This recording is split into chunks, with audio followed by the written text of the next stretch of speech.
All right, it's 450s. Okay, let's get to the big boys. over to it. Let's see here. Okay, let's go top 10. 10th, Liam O'Farrell. The Diesel. That's what, yeah, the you know, we call him the Rhino. I mean, he's from South Africa. He could be the Rhino. He's absolutely out there, just putting in the time. Third moto of the weekend. Today, he was absolutely on rails. He was flying. I was like, give this guy a ride. Somebody give this guy some bikes and let him go. Quit working and start racing again full time, because he was absolutely flying. His third moto result was 7th. So, I mean, he got in the top 10 solidly, passed a lot of fast guys. Oh yeah, that's the second moto he came from way back and moved up. Yeah, exactly. Yeah, he was down in the first moto of today, and had his rear number plate in the chain. So hopefully he had a spare, because it looked pretty jacked up by the time he was done. But yeah. Okay, yeah, I noticed he had yeah. Okay. Yeah, you got a lot of airflow. A lot of airflow. Yeah, it was breathing nicely. 9th place, Sam Gaynor, 8.7.11 for 9th place. I'm not sure he's going to be happy with that 11th and stuff like that, but always consistent, out there in some good battles. He battled his teammate Sean Moffinbauer pretty nicely there for a while. Yeah, Steve Sims over there has got to be pulling his hair on at times, because those two just seem to stick together like glue, and they're going at it for the entire moto. It's wild. It seems like every moto they find each other. One of them's in front, and then the other one's just chasing them down and going after them. So. Right, it's a fight for the number 2 spot on that team. You know what I mean? You want bragging rights back in the trailer. Yeah, exactly. Ahead of him, I thought he looked really good late. Number 26, finishing 8th, Josh Cartwright there on the PRMX team. 9.98, very consistent. Again, he just kind of slowly moves up and wears the guys down as the moto goes on, it seemed. Yeah, we mentioned that Gopher, that we know he's fit, and he's just going to have more time on the bike and outdoors. He was riding Supercross all winter. And, he's going to be just getting better. So I think today was, it's hard to really judge a lot of guys' speed on today, because the track changed so much, but, he was super solid, and fitness was not an issue. Yeah, for sure. And ahead of him, again, I was impressed with this. Bobby Piazza is having to put himself a good season. I mean, we're only a couple rounds in, but it seems like we've had a lot of motos. Yeah. Bobby Piazza with a 10.86. He got pretty lonely out there, I know, in that final one. He ended up kind of by himself, so he'd need to pick it up a little bit to get those guys just ahead of him, but he had the guys behind him covered. So yeah, 6th in the final moto today is nothing to be upset about. He was on his own bike all weekend, which was cool. So I'm sure that was a little bit better for him. Doing it on his own, from what I understand. With family support and whatnot. But it's great to see. So I consider him probably be top privateer of the day. Yeah, perhaps, right? And I didn't realize, too, we didn't mention last week when he had his Yamaha the first, and then the next year he had the Honda. It was Jay Burke's borrowed bike.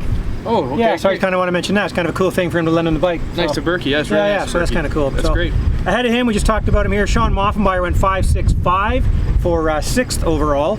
I mean, that's consistent, but I don't think that's where he wants to be. I mean, the numbers are consistent, but he wants them consistently higher than that. Yeah, so something we didn't touch on yet in the last 450 moto of the day, red flag start. That was restart, so that was rider jumped the gate. Oh, right, mentioned Sam Gaynor. Yeah, Sam, there we go, don't want to throw him under the bus. But it was the case, it happens. And Moff actually had a really good start, the first start. He was up there top 3, I believe. I actually thought it was Phil at first, because Sean's not used to being, I'm not used to seeing him up so high off the start. And then obviously had to restart and couldn't really get that replicated. But while we're talking about that, let's also mention that in that second, the second moto start that got red flagged, Dylan Wright and Phil Nicoletti came together in that first turn and went down and were dead last. So they went out thinking they're dead last in that moto. When they came around after the first lap, they'd passed like 30 riders each. They were up in like 11th. It was insane. Yeah, I didn't even know they went down. I thought it was just a bad start. Oh no, they went down pretty hard. They they just got together, bars and stuff like that, and down they went into that first turn before the first turn, really. Yeah. Anyway, they were happy with the restart, and so that was pretty good for them to see that. But then, yeah, that's the way it goes. I almost forgot about that red flag restart. But okay, head him. Cole Thompson. Now he finished 5th. He went with 3, pulled the whole shot in the second, 3.59 for 5th overall. Now, obviously, Cole's having some issues, having some troubles. Yeah, Cole. It was very uncharacteristic for him the final moto to go kind of start fading back. It's not really his style. So it was tough to see that. He was really seemed to be struggling. Didn't really seem to have a lot of energy. I know he's fit, so I'm not really sure what was happening there. I haven't really dug too deep into that yet, but I'm sure we'll hear something in the coming days. Well, I heard some things. Again, I don't want to start spreading rumors, but the 2 words, the EB is being thrown around. Okay. The Epstein-Barr kind of thing. They're trying to figure out why he's having a hard time. I mean, he just has no strength out there. You could just see it. He was just standing up, and at first it looked like he could do that and keep his position, but I mean, there were some pretty fast guys behind him that did swallow him up like that. But tough break to see Cole going through this. I mean, hopefully they get it sorted out, but it's really obviously kind of killing his season. So hopefully Cole gets that figured out, and we can keep moving forward with him. Yeah, I like seeing Cole out there, and he's just so smooth. It's a bummer to see he's being affected by something that Epstein-Barr affects a lot of riders, and we've heard about it, you know, tons of times in Supercross and even up here. So hopefully get that sorted and he can move forward. Right. Again, that's not official at all. Yeah, of course. Just someone just talking about that. Okay. Another word on the street, as they say. 6.42 for Tyler Medallia. That 2 in there, man. He was always good for a second or something up there. He finished 4th overall. Man, solid. Yeah, T-Dags. I mean, what else can you say about the guy? He's an absolute warrior. You know, I maybe a little biased. I consider him a good friend, but he was out there in free practice this morning, jumping the step up on the 450. Yeah, that's right. Just and the natural too. Yeah, absolutely pinning it. I think he thought he's maybe in the ISDE or some sort of GNCC racing. I don't know, but he was just loving it. It seemed like flying. I knew it was going to be a good day for him. So, you know, some good starts. I did talk to him. That'll be on the Instagram as well. After the race, he admitted that he shifted a little early on the first moto of the day start. So he got a really good jump, shifted too early, kind of got bogged down in that real deep start. Knows what he did and knows what he needs to fix it. And you know, second, he was leading a majority of that moto. Got caught with some lappers, I believe. Yeah, lappers. Yeah, we didn't mention lappers. They were definitely an issue today. It's tough in ruts. Tough in ruts. They were, you know, it's only a couple good lines and it just makes it that much harder. So it's just part of racing. But anyways, Tyler got stuck and lost his cushion to Dylan. And you know, still kept him in sight after that moto, so in the third moto. But I thought he was going to win it. I was really excited. I'm sure Kibby was over there jumping up and down. So yeah, it's good to see that, and I know he'll get one before the end of the year. And interestingly too, in that really bad the mud race, the Moto 2, first moto of the day here today, it was him and his teammate Matt Gurkey were the only ones consistently. They did the natural double. It's really peaked out this year if you watch some of the videos and stuff like that. But they did it the entire. Natural about it. No, there's nothing natural. It's definitely we need a new name, Dave.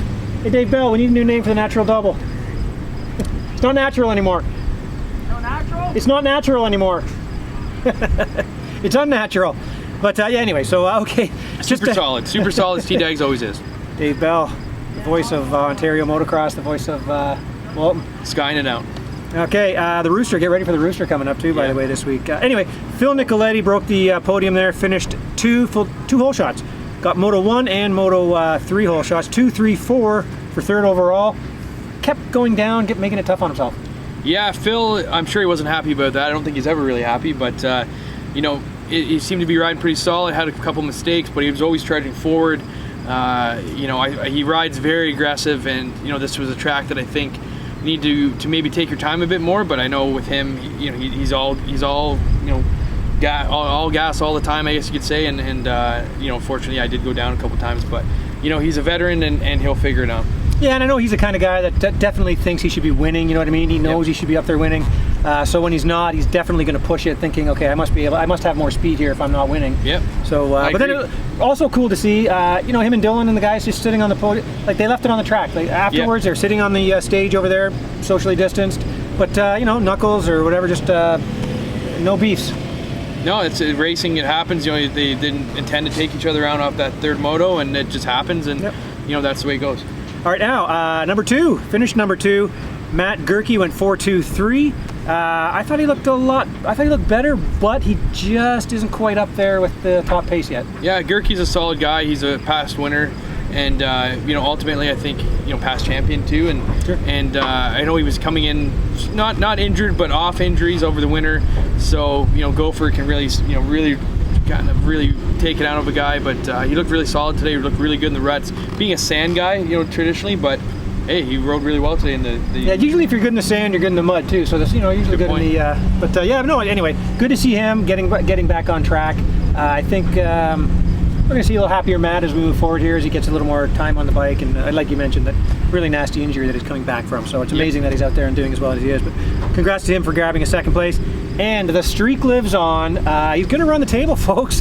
Dylan Wright went 1-1-1. He is unbeaten here. He's got the streak going. You know what? It's one of those things where I think I openly doubted him coming into this round because I knew he was going to be rutted, and Dylan is, you know, he's super fast, and in the past he's either been checkers or wreckers. And he's still talking to you though. Oh no, we're still buddies. He's a great guy, but you know, it's one of those things. I wondered if this would be the place that would show maybe a chink in the armor, as they call it. So I completely wrong. He did so well today, and I'm really proud of him. And you know, he killed it. Absolutely killed it. He in that first moto yesterday, he was visibly faster than the rest of the, like he was faster in sections that, you know, you're watching a couple different guys. He was the fastest by far, not just like times, but visibly faster. Looked great. He was doing all the through the 9 commandments, make sure they're 9. Dave's got it down now. Yeah, still doubling, tripling through the thing today in the mud, and you know, looked great. I couldn't.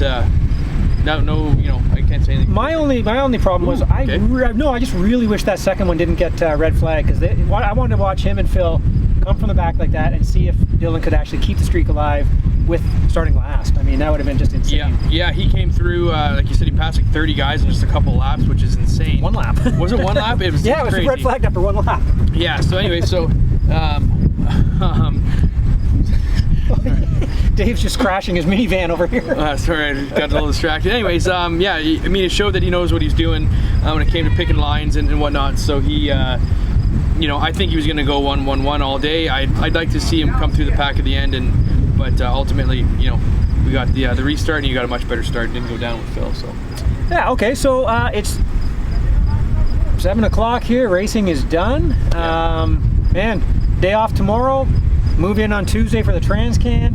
Practice starts on Wednesday, so we got a busy week here.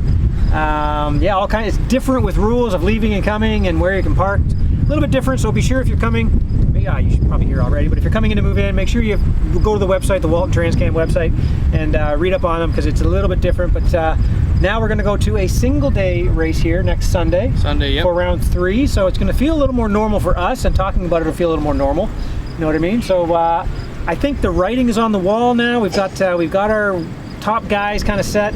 Now we got to kind of figure out where the rest of the guys are going to slot themselves in. Who's going to finish up that podium? Because it's is Marco going to be able to take Marshall's place in second? That's going to be a good battle. Yeah. Who's going to finish in third in the 450s? We know Phil.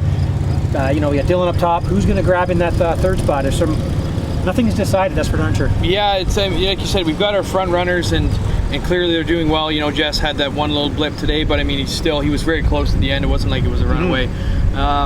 You know, yeah, we're just kind of filling the rest of the podium. I think there's, especially the 450 class, is going to mix it up a bit. We've got Gurkey, Nicoletti, you know, Tyler, you know, and a host of other guys. I think we're going to see a few people that we don't really expect going forward. Next weekend, if it's a dry weekend, you know, it could be completely different. You know, who knows what it's going to be like. So yeah, you never know for sure. And just before we go, we might as well mention Sandali. We're hearing there's no amateur day, right? And I'm also hearing the same thing about Deschambault. Yeah, I've heard that too. So, you know, under COVID rules and things like that, and different municipalities, you know, these are just the rules we've got to roll with. So, you know, I don't say I haven't heard it's you know, it's set in stone yet, but you know, as everything is kind of changing, you know, changes daily.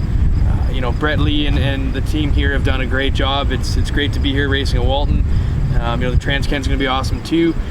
You know, mask rules and different things like that. Bring your masks, folks. Yeah, bring your masks. It's not a problem to put them on, really. Yeah, and definitely wear them. You know, it's not, you know, it's only temporary. It's going to be, you know, hopefully just not a permanent thing. And you know, just 3 years. We're thankful. Yeah, okay, easy now. But we're thankful to be here racing, and it's something we need to really appreciate too. We can't be.